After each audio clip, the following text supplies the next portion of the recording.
Welcome to the world of science fiction. Don't forget to like and subscribe so you don't miss new stories. Enjoy the listening. Paul Foster's fingers hovered over his keyboard, frozen in mid-air as the holographic message flickered before his eyes.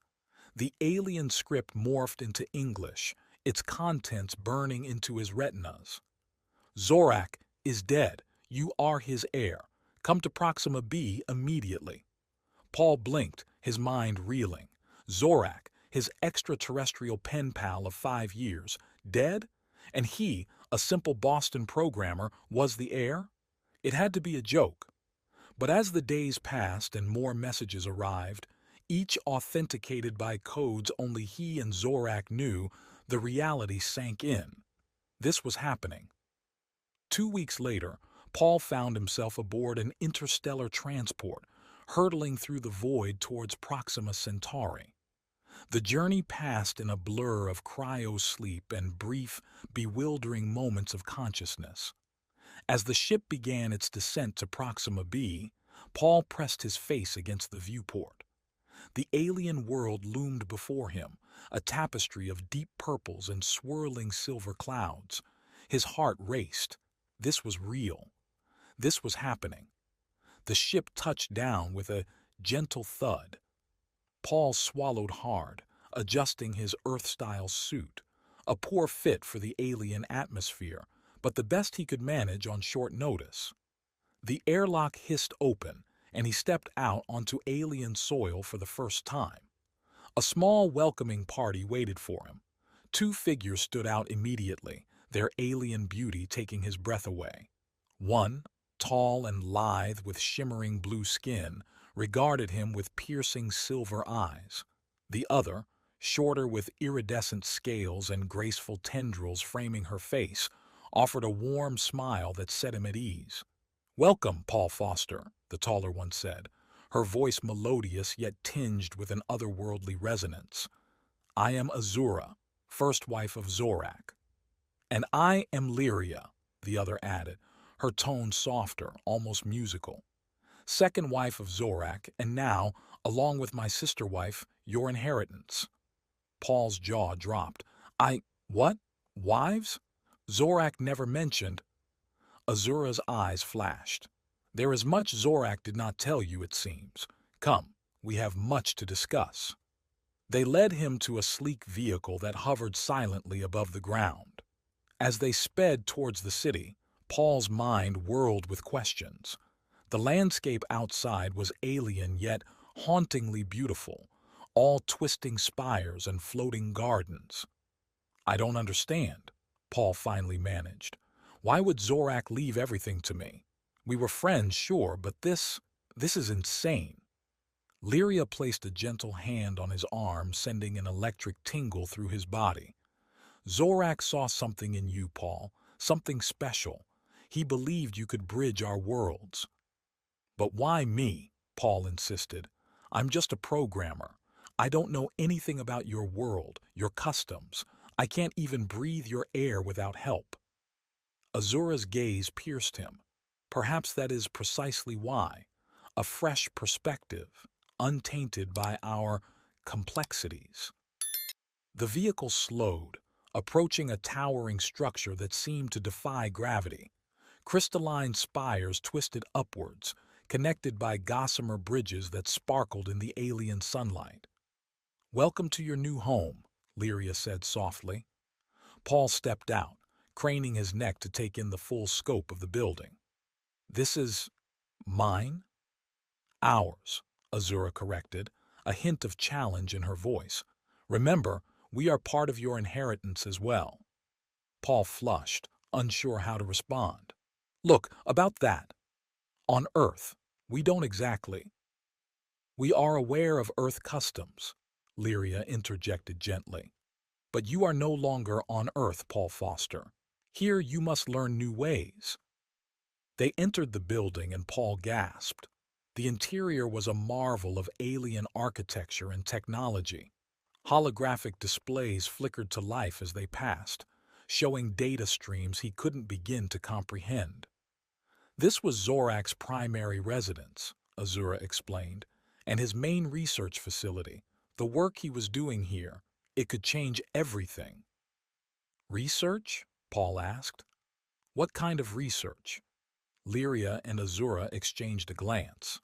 That, Lyria said carefully, is a conversation for another time. For now, you must rest. The journey has been long and there is much to absorb. They showed him to a spacious room with a view that took in the alien cityscape. Paul sank onto a bed that seemed to mold itself to his body. Paul's heart began to race as the realization hit him. This was not just an inheritance.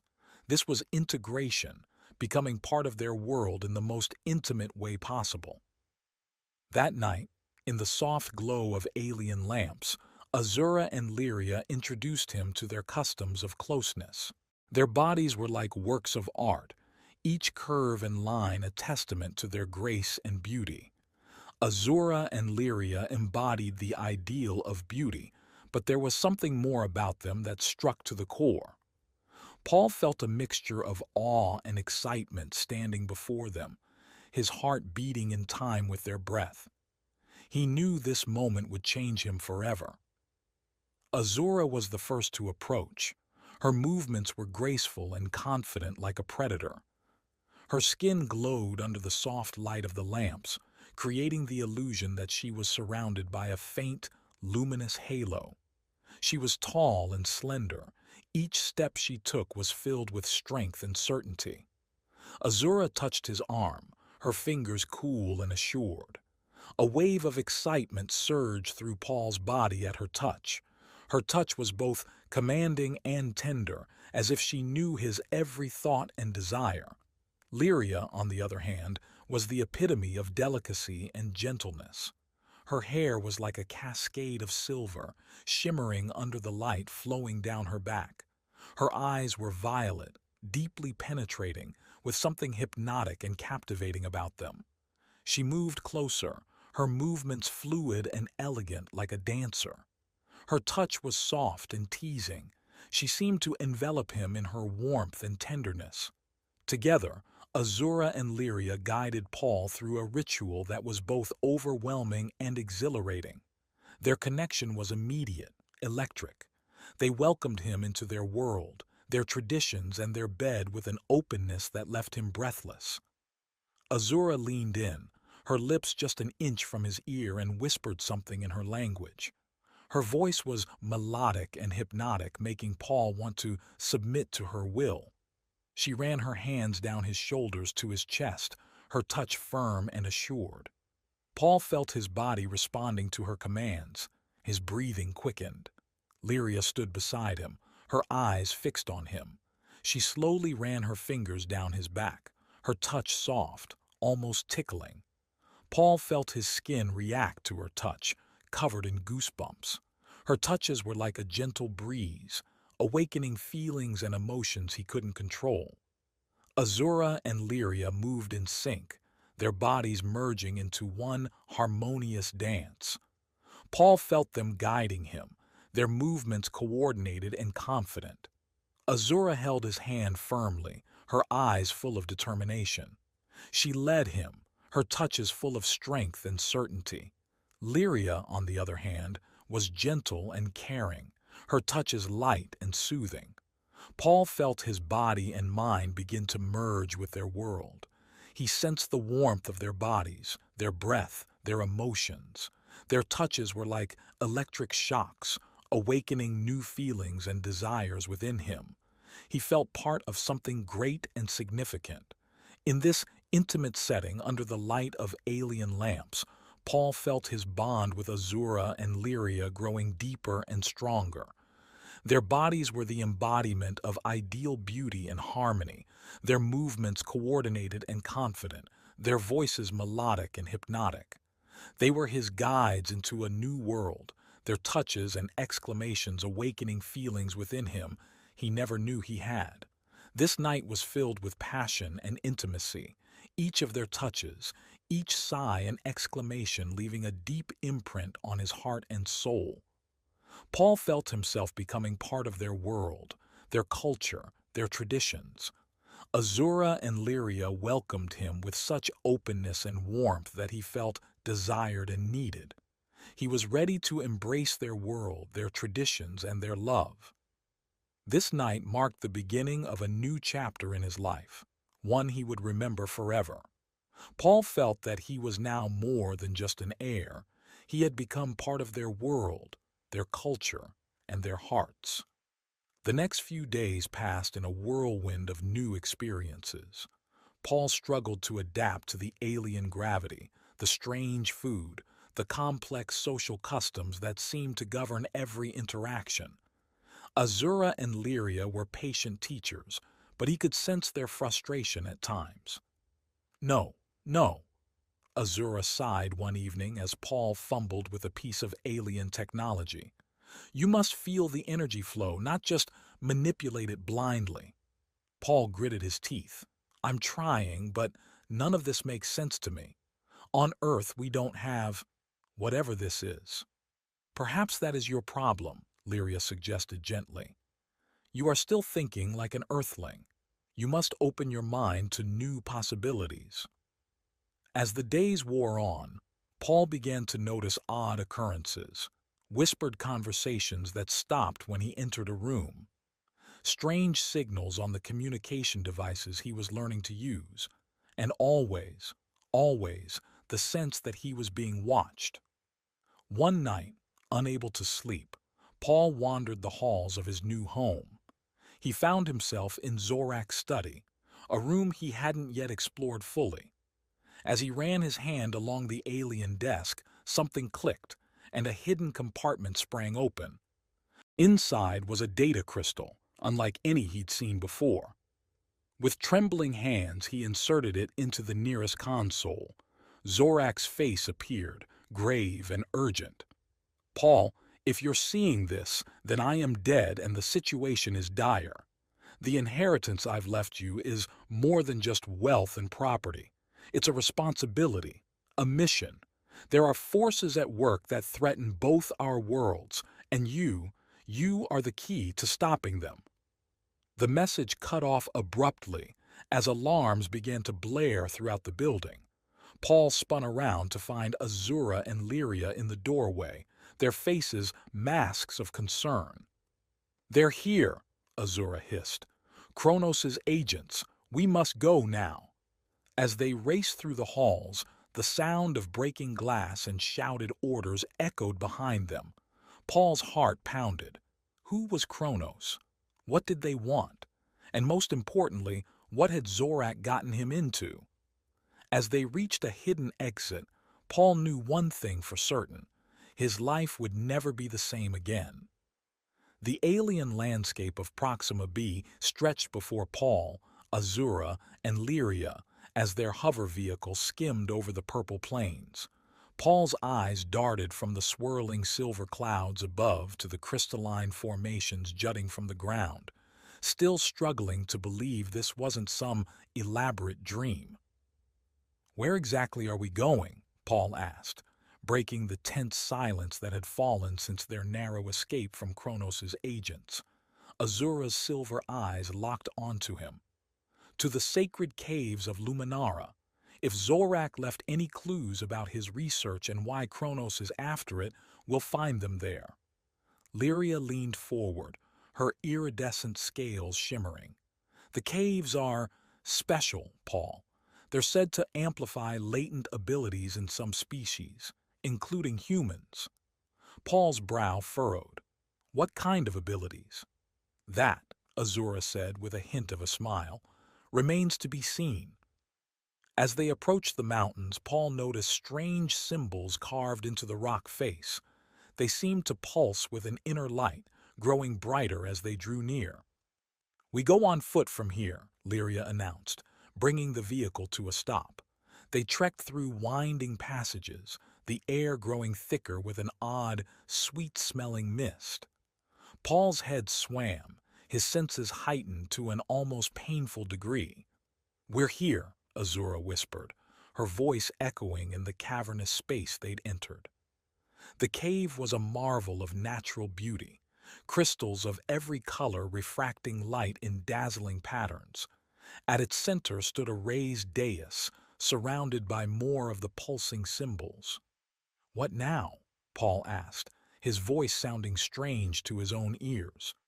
Lyria took his hand, sending a jolt through his body. "Now, we perform the unity ritual. It's the only way to unlock the cave's secrets." Paul hesitated, but the urgency in Azura's eyes pushed him forward. They positioned themselves on the dais, forming a triangle. As Azura began to chant in an alien tongue, the symbols around them flared to life. A wave of energy washed over Paul, and suddenly, he wasn't just hearing Azura's thoughts. He was feeling them, experiencing her memories as if they were his own. Lyria's consciousness joined them, and for a moment, they were one being, sharing every thought, every emotion. When it ended, Paul gasped, falling to his knees. "What? What was that?" Azura helped him up, her touch lingering. "The awakening of your latent abilities, it seems. Zorak theorized humans had untapped potential. It appears he was right." As they explored deeper into the cave system, Paul found he could sense things beyond normal perception. Faint whispers of past events, echoes of emotions left behind. It was overwhelming but exhilarating. "Here," Lyria called, pointing to a hidden alcove. "I sense Zorak's energy." They discovered a cache of data crystals, each pulsing with information. As Paul touched them, images flooded his mind, complex equations, star charts, and glimpses of a device of incredible power. "This is it," Azura breathed. "Zorak's life work, the key to balancing the energies between our worlds." Before they could celebrate, a rumble shook the cave. Dust and small rocks rained down as harsh voices echoed from the entrance. "Kronos!" Lyria hissed. "They found us." They raced through the tunnels, Paul's newfound abilities guiding them through shortcuts he somehow knew existed. They burst out of a hidden exit, only to find themselves surrounded by armed figures in sleek, black armor. A tall, imposing alien stepped forward, his skin a deep crimson. "Hand over Zorak's research," he growled, "or face the consequences." Paul's mind raced, reaching out with his new senses. He could feel the other aliens' intentions, their fears, their weaknesses. Without fully understanding how, he projected a burst of psychic energy. The attackers stumbled, clutching their heads. In the confusion, Azura and Lyria sprang into action, their movements a blur of deadly precision. Paul joined the fray, his body moving with a grace and strength he'd never possessed before. In the aftermath of the battle, as they caught their breath and tended to minor wounds, Paul felt a new closeness to Azura and Lyria. They'd faced danger together, fought as one. The bond forged in the cave had been tempered in fire. "We need to get off-world," Azura said urgently. "Kronos will send reinforcements. We must take Zorak's research somewhere safe."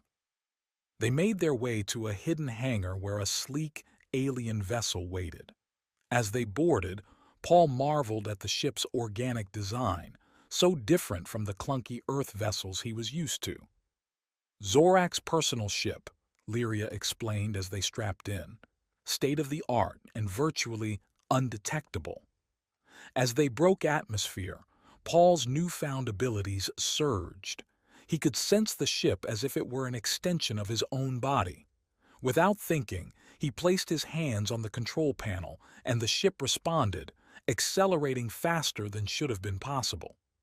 In the zero gravity of space, Paul, Azura, and Lyria floated freely in the ship's main chamber. Their movements brought them close together, and Paul felt the energy between them shift, becoming charged with possibility. Suddenly, the ship lurched, alarms blaring. Paul's hand brushed against a hidden panel, and a holographic display sprang to life. Ancient symbols swirled before them, rearranging themselves into a complex diagram. "By the stars," Azura whispered. "It's the full blueprint of Zorak's device, the harmonic resonator." As the diagram rotated, Paul's enhanced mind began to grasp its implications. This isn't just about wealth or power, he realized aloud. This device, it could reshape reality itself. Lyria nodded gravely. Now you understand the true nature of your inheritance, Paul. Zorak entrusted you with the power to maintain balance between our worlds, or to destroy them both. The weight of responsibility settled on Paul's shoulders. He looked at Azura and Lyria, seeing them now not just as beautiful aliens or unexpected companions, but as partners in a mission that would determine the fate of two civilizations. "So what's our next move?" he asked, his voice steady with newfound determination. Azura's eyes gleamed with a mixture of pride and concern. "We find the components to build the resonator before Kronos does. And then Paul Foster, we save the universe." As the ship hurtled through the star-studded void, Paul knew that his journey had only just begun. The mystery of Zorak's death, the threat of Kronos, and the awesome power now at his fingertips, all of it converged into a destiny he never could have imagined. With Azura and Lyria by his side, he was ready to face whatever challenges lay ahead. The massive view screen aboard Zorak's ship flickered to life, revealing Kronos' crimson face twisted in a sneer of triumph. Paul's stomach clenched as he realized the gravity of their situation. "You've led me on quite a chase, human," Kronos growled, his voice resonating through the ship's comm system. "But playtime is over. Surrender Zorak's research and the harmonic resonator, or watch as both your pitiful Earth and Proxima B burn." Paul's eyes darted to Azura and Lyria, seeing his own fear reflected in their alien features. He swallowed hard, buying time. "You're bluffing. You don't have that kind of firepower." Kronos' laughter sent chills down Paul's spine. "Oh, but I do." The view shifted, showing a massive fleet of warships surrounding both planets. Courtesy of some influential friends who'd rather see both our worlds destroyed than united, you have 1 hour to decide. The screen went dark, plunging the trio into tense silence. "He's not bluffing," Azura said, her silver eyes hard. "Those ships have enough firepower to crack both planets' crusts." Lyria's tendrils writhed in agitation. "We can't let that happen. Billions will die." Paul's mind raced, grappling with the enormity of the situation. "There has to be a way to stop him. The resonator isn't complete," Azura finished. "We're missing crucial components." Paul closed his eyes, reaching out with his newfound abilities. He could feel the ship humming around him, the distant pulse of the planets, and something else, a connection, forged in the caves of Luminara, linking him to Azura and Lyria. His eyes snapped open. "Maybe we don't need the physical resonator. What if we are the resonator?" Lyria's eyes widened in understanding. "The unity ritual. It didn't just awaken your abilities, Paul. It linked us." "Exactly," Paul said, excitement building. "Zorak's research was all about harmonics, right? Creating resonance between different energy patterns. What if we can do that ourselves?" Azura nodded slowly. "It's possible, but the energy required, it could kill us." Paul set his jaw. "Better us than two entire worlds." They positioned themselves in a triangle, just as they had in the sacred cave. Paul reached out, both physically and mentally, grasping Azura and Lyria's hands. The connection flared to life, stronger than ever. "Focus on the planets," Paul instructed, his voice strained. "Feel their energy. We need to create a harmonic field around them."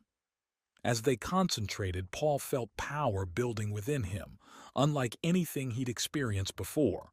It coursed through his body, threatening to tear him apart. He gritted his teeth, pushing through the pain. Suddenly, alarms blared throughout the ship. Kronos' fleet had opened fire. "It's not enough," Azura gasped. "We need more power." Paul's mind raced. The ship, Zorak's technology. It was all part of the inheritance, part of him now. With a mental command, he linked the ship's systems into their energy matrix. The view screen flickered to life, showing a shimmering field beginning to form around Earth and Proxima b, but it was still too weak to repel Kronos' assault. Paul, Lyria's voice was barely a whisper. The final piece of the inheritance. Your Earth memories, your connection to your home. It's the bridge between worlds Zorak knew we'd need. Paul understood. With a pang of grief, he realized what he had to sacrifice. Closing his eyes, he opened his mind fully, offering up every memory, every connection to his old life. The energy surged, and Paul screamed as he felt parts of himself burning away. The ship shuddered as Kronos' forces realized what was happening and concentrated their fire on them. But it was too late. A blinding flash filled the view screen. When it faded, Earth and Proxima b were encased in shimmering, impenetrable fields of energy. Kronos' weapons bounced harmlessly off the surface. No! Kronos' enraged face appeared on the screen. What have you done? Paul stepped forward, his body glowing with residual energy. We've done what Zorak always intended, united our worlds against those who destroy them. With a thought, Paul reached out through the energy field, seizing control of Kronos' ships. It's over, Kronos. Surrender, or I'll send you and your fleet into the nearest sun. Kronos' face contorted with rage, but he knew he was beaten. This isn't the end, he snarled before cutting the transmission. As the adrenaline faded, Paul stumbled, caught by Azura and Lyria's steadying hands. Did we do it? He asked, his voice weak. Lyria nodded, tears in her eyes. We did. Both worlds are safe. Azura's voice was filled with wonder. And more than that. Look. The view screen showed the energy fields around Earth and Proxima b pulsing in perfect synchronization. Where they touched, a bridge of pure light formed between the planets. Zorak's final gift, Azura breathed, a way for our worlds to truly connect. As Paul watched the bridge of light, fragmented memories flickered through his mind. Earth, his old life. It was there, but distant now, like a half-remembered dream. He realized the sacrifice he'd made to save both worlds. What now? He asked, looking at Azura and Lyria. Lyria smiled gently. Now we rebuild, and you, Paul Foster, will lead the way. Azura nodded. You're the bridge between our worlds now, the guardian of this new alliance. Paul took a deep breath, feeling the weight of responsibility settling on his shoulders. But as he looked at Azura and Lyria, he knew he wouldn't face it alone. 1 year later, Paul stood on the balcony of the newly constructed Embassy of Earth on Proxima b.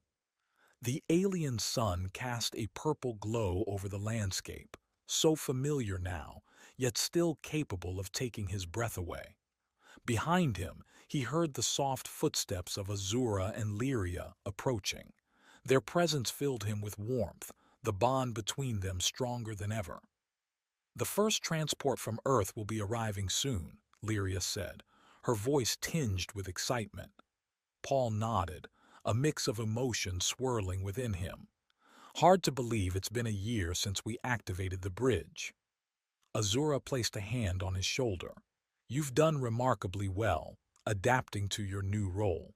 Zorak would be proud. Paul smiled, thinking of his old friend. The mystery of Zorak's death had been solved in the months following their victory. He had sacrificed himself to set these events in motion, knowing that only through crisis could their worlds truly unite. There's still so much to do, Paul said, gazing at the bustling city below. Kronos is still out there, and there will always be those who fear change. But we face it together, Lyria reminded him, taking his hand. Azura nodded, her silver eyes gleaming. As Zorak intended, 3 beings from different worlds united in purpose. As the first streaks of light announced the arrival of the Earth transport, Paul felt a surge of hope. The path ahead was uncertain, filled with challenges he could scarcely imagine. But with Azura and Lyria by his side, and the combined strength of two worlds behind him, he was ready to face whatever the universe had in store. The bridge between Earth and Proxima b pulsed with energy, a testament to what could be achieved when different worlds came together. And at its center stood Paul, Azura, and Lyria, guardians, partners and pioneers of a new era of interplanetary cooperation.